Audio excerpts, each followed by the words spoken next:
What up, what up, what up? It's K.Honesty, and I'm about to do a review of Married to Medicine, Season 11, Episode 3. So if you have not seen Episode 3 of Season 11 of Married to Medicine, turn this video off, go watch the episode, and then come back and watch this video.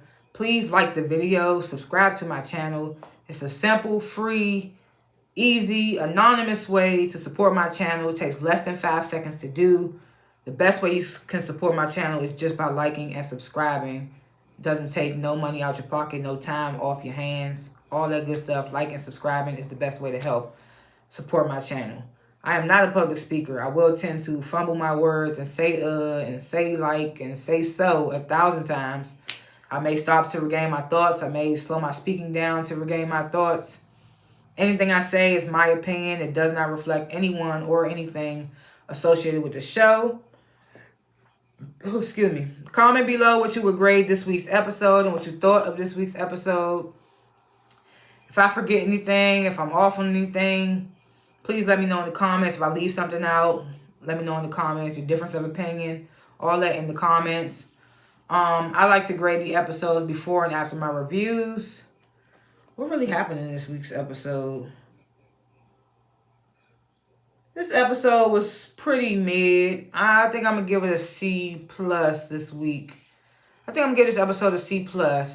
I might change it at the end of this review. I got to remember what happened as I go through it. So I might change it. But for now, it's feeling like C+. But of course, if you want to give a higher grade, lower grade, difference of opinion, all that stuff, leave in the comments, please. I welcome you to do it.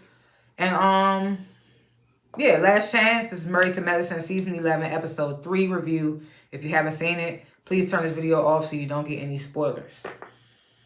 So, this episode starts off, we get a couple of little quick scenes. And, I don't really pay attention to quick scenes. But then we get to Quad's boyfriend, King, pulling up to her place. And he's gifting her with a brand new Rolls Royce with a Louis bag in the trunk. And it's just like, okay, I'm here for the guy for now, but Quad, I'm gonna wait to say this. So the producers, they asked Quad in her confessional while she's in her confessional with King. He introduces himself in her confessional with her. They say, I love you, I love you.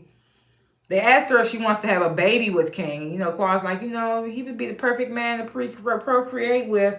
She doesn't say that verbatim, but I forget what she said. But basically, she says something like that. She's like, you see all this chocolate? Why wouldn't the baby would be beautiful? So she starts telling King about going through the IVF process and how she wants twins. And I'm just like, now I'm looking at her sideways because, this is kind of like Sweet Tea and Greg's storyline. It's kind of been, it was a little bit of their storyline last season too. They've been trying to have a baby and now you come in with your new man and you talking about having kids and it's just like, I don't know. Did she ever talk about wanting kids with Greg? I can't remember. It was so long ago when they was on the show as a couple. So, King then, gifts her with this Louis Vuitton suitcase. So then we get this funny ass scene, like Toya is growing on me. At first, I can't remember why I didn't like Toya at the beginning. But Toya has grown on me these past, I feel like 2 or 3 seasons. So her and Eugene and her kids scenes are always kind of like, I always enjoy them. So she has one of the boys with them, Avery, who's 12 years old. He comes in, he's like, what's the bed for? And he's like, it's for my work. I do hormones. He's like, you taking sex ed. You should know what hormones are. And he asks Avery, like, what is a woman's hormones? And this boy says the vagina. But he's a growing teen. Preteen. He don't know too much yet. Eugene's trying to educate him. He's like, it's estrogen. And he's like, and some of your hormones are going to be testosterone. And then Toya chimes in, yeah, you're going to start having wet dreams. I'm just like, oh my God. Even Eugene is like, oh my God. Like, this is your son. And Avery's like, I already had one of those. And Toya's like, really? What did it feel like? And I was just like, Toya, why? I get it though, that's her son. But I'm just like, this is not no. Let him have that conversation with his dad. At one point, Avery says he has some hair on his balls, and Toya's just so shook. She's like, oh, he got hair on his balls. So Avery leaves the room. Toya, so Eugene has this clinic that he opened up about 9 months ago, and it's mostly just him working there. He may have some staff, but he didn't really say too much about his staff.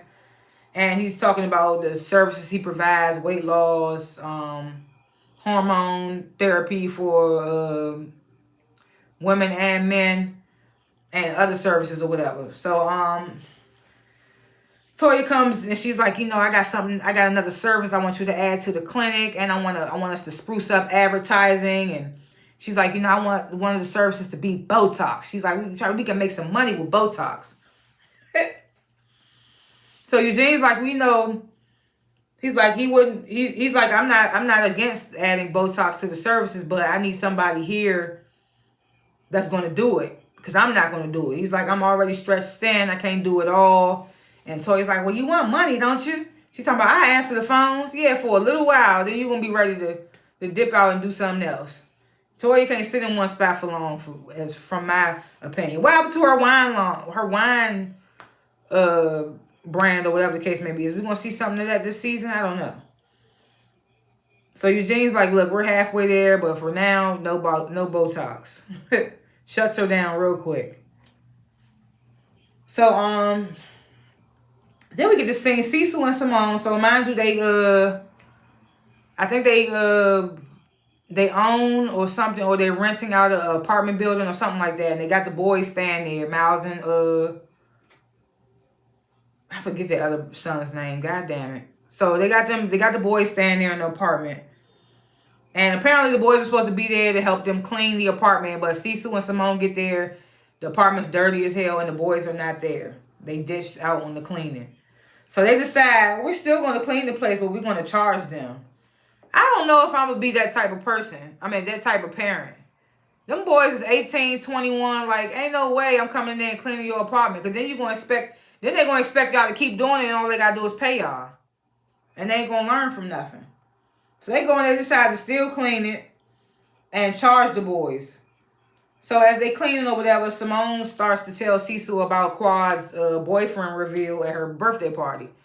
And Cecil's like, well, and Simone's like, well, this is just another example of why I say Quad doesn't share anything, because none of us knew about the guy. And Cecil's like, well, maybe if you give him a chance and embrace him, maybe he'll come around or whatever the case may be. So then they leave, Cecil and Simone leave their little receipt on the table, basically their cleaning fees on a piece of paper on the table. And then Simone's like, how much was this speaker? They got a speaker on the table, and they cleaning fees came up to about $420, and the speaker was $400, so they take the speaker with them. It's like, okay, that's our pay. I hope that's not their pay. I hope they're not taking the speaker as payment. I can see if they're taking the speaker until they get the cash, until they get the $420. But if they're taking the speaker as payment, them boys really not going to learn nothing.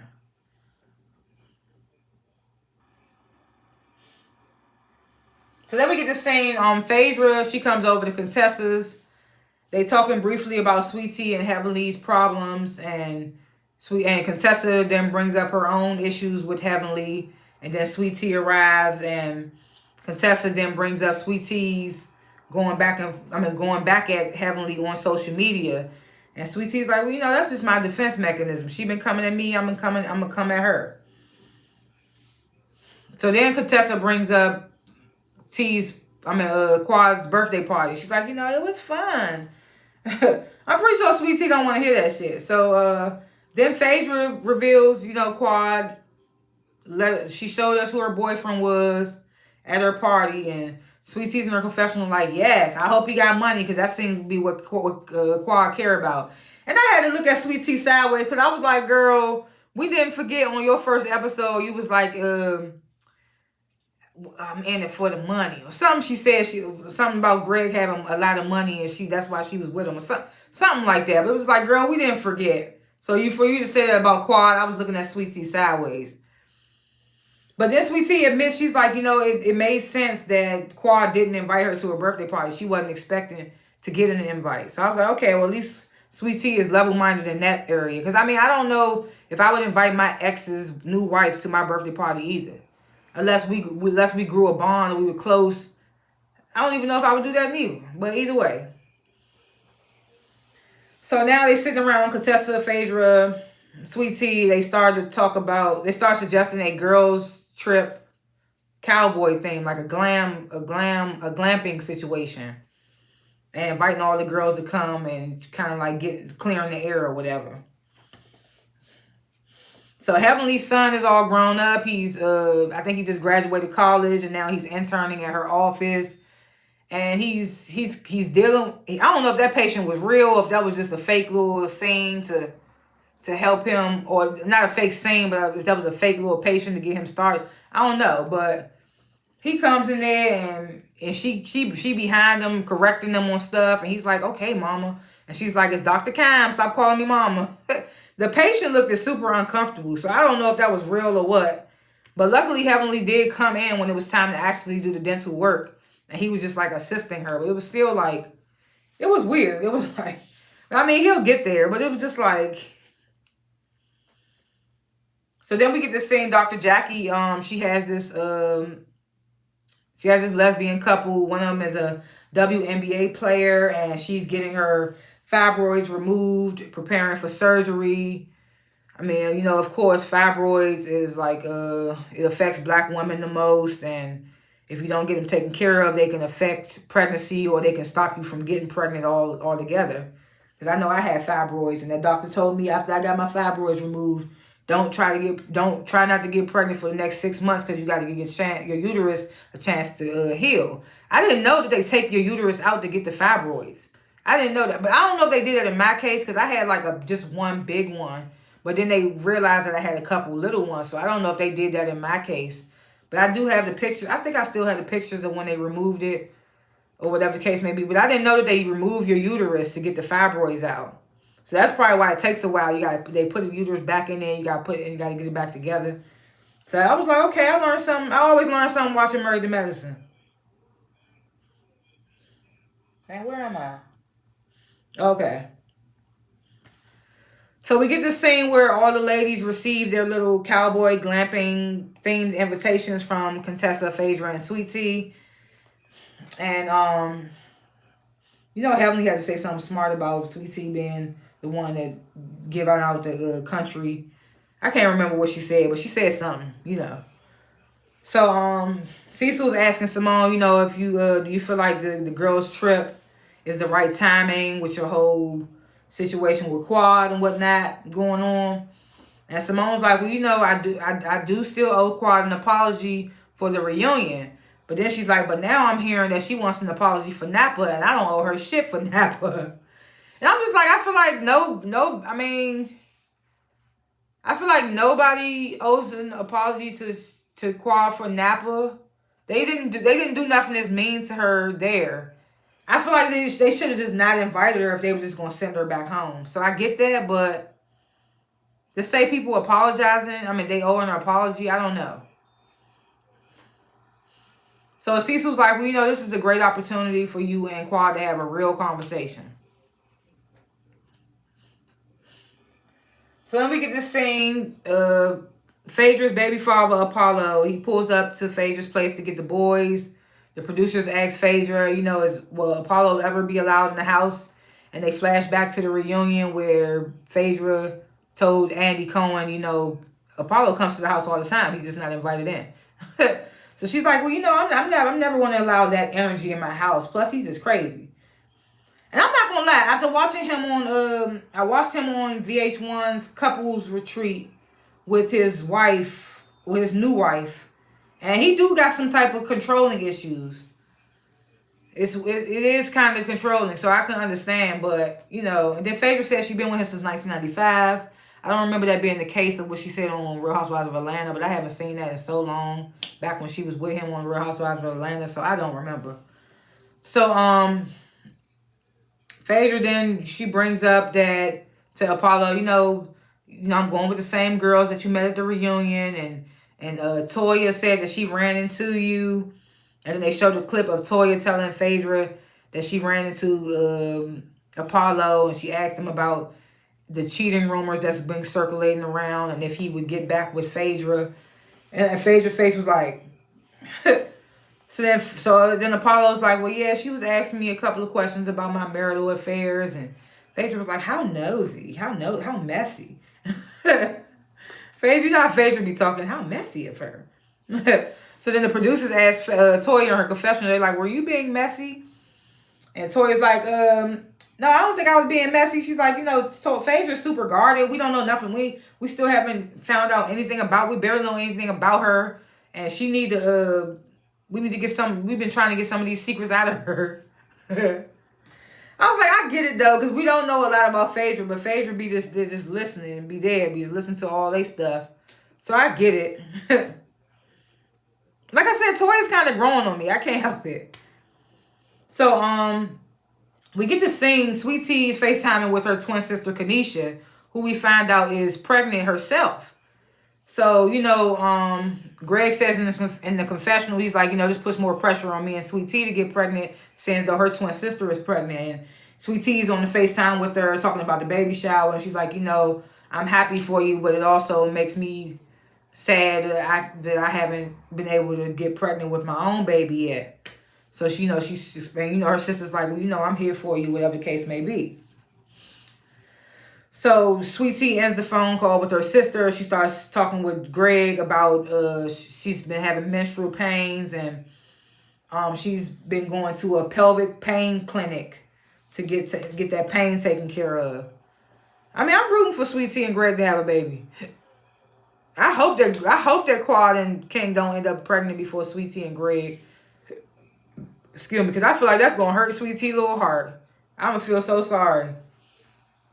But so then Sweet Tea's like, she's like, she asked Greg, like, how long do you want to try to get pregnant for? And she's like, what is your cutoff time? And Greg's like, well, with my schedule and the way what do you say? And the way that he's feeling, he feels like 2 years will be his cutoff time. So Sweet Tea starts getting emotional. She's like, that's super soon. And Greg's like, well, I'm just being realistic. He's up there in age, and she's like in her mid-30s or something like that. So Sweet Tea, she's like, it feels like now I got more pressure put on me. And Greg, he rubbing her. He's like, I'm not trying to put more pressure on you. That's what I don't want to do. But at the same time, that's what he being realistic with. I just feel like, no offense, but I just feel like for Sweet Tea to want a baby so bad, that's something that she should have checked about before she even got a man. Can't you even have kids, I mean, I know you probably don't think about stuff like that till you get the man. You be like, okay, it's possibility I can have kids now. But it's just like, I feel like if you so adamant about having a child, that's something that she should have been checking on. But I mean, I get it, whatever. So then Greg, he brings up adoption. He's like, it's about how bad we really want it. Sweet Tea's like, well, I really want it. So they might end up adopting the child, which is nothing wrong with that.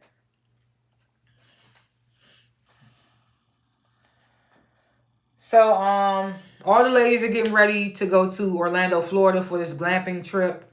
Heavenly's on FaceTime with Simone. She has Laura with her. She doesn't be saying anything in front of her daughter, but I get it. I mean, her daughter know how her mother is. So, Heavenly's daughter is so pretty too. Laura, she's so pretty. So she FaceTiming with Simone, and she's like, Phaedra came over to my house being so messy, asking how are me and Contessa going to get along on the trip. And Heavenly's like, well, I thought me and Contessa were good. And that's Heavenly's problem. Heavenly be thinking she good with people, and they still be mad about stuff. Like, what? So then she says in her confession, like, that's the problem in this group. Everybody wants somebody to apologize to somebody, and I seem like to be the only one apologizing. I'm just like, Heavenly. Remember what you said on the first episode 2 weeks ago? You said that you apologize and you don't even be meaning it. So it's like, how many of these apologies are you throwing out that you even actually mean? I thought she was funny when she said that. So the ladies, they on the plane to Orlando. They land in Orlando. They in the sprinter rides. Toya, Quad, Jackie, and Heavenly are riding together. They decided to say a prayer, like they want peace and fun on the trip. But as they praying for that, we see hella arguments, disagreements happening in the episode to come. So just like we know, this episode ain't gonna be all peace and fun. And that's how the episode ends. Yeah, I would still put it at like a C plus. Not a lot happened this episode. I would probably say Potomac was better this week. I don't know, but yeah, I would give it a C plus. Yeah. So we see in the next episode, Contessa gonna be going off. Quag talking about she bled out, and Toya's like, you bled out. So we see a lot of stuff that's gonna be happening heavily in Sweet Tea, heavily calling Sweet Tea dumb. We see a lot of arguments and disagreements gonna be happening in the next episode. So yeah, we're just gonna see how those are gonna play out. But yeah, like I said, I would grade it a C plus. If you want to grade it higher or lower, let me know in the comments. Let me know all your thoughts and what have yous for this week's episode and what's to come in the comments. Like and subscribe to the channel. If you sat here for 21 minutes and watched this review, you can take 5 seconds out your time and like and subscribe to the channel. It's easy, it's free, it's anonymous. I won't know it's you. It's free. Like I just said, you don't spend no money out your pocket. It takes 5 seconds to do. So no time out your life, for real, for real. So just like and subscribe to support my channel and comment below to give me those interactions. Thanks for watching, and I will see y'all in the next review. Peace.